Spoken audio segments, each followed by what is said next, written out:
sounded before the closing bell. The markets have plummeted amid the novel coronavirus outbreak and the World Health Organization declaring it a pandemic.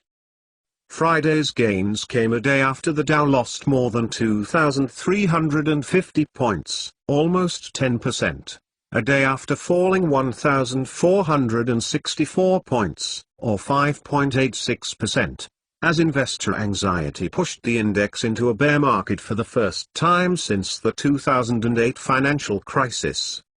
As President Donald Trump addressed the nation on Friday afternoon, declaring a national emergency over the coronavirus, he mentioned a handful of companies, Google, CVS, Target and Walmart, that saw their stocks soar to session highs.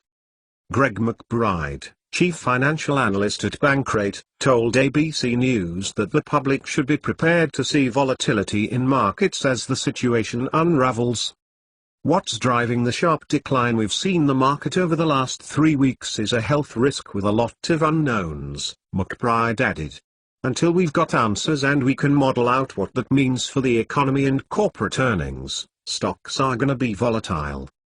He said the US economy is essentially on pause, but when we hit resume and play, things will start to get back to normal quickly.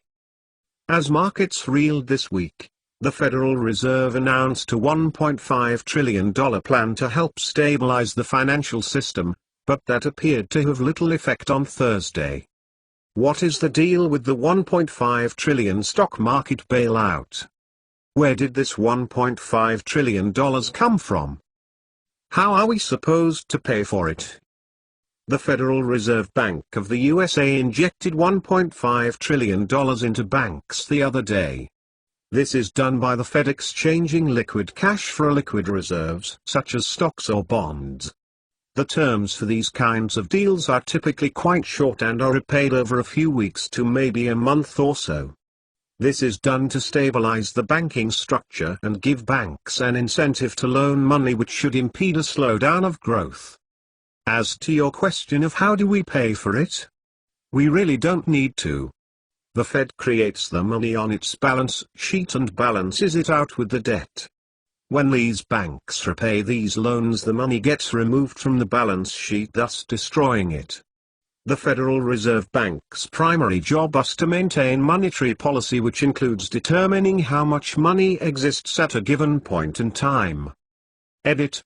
The exchange is cash for treasury securities, not stocks, as that's the purpose of doing this, so banks don't sell stocks they are holding.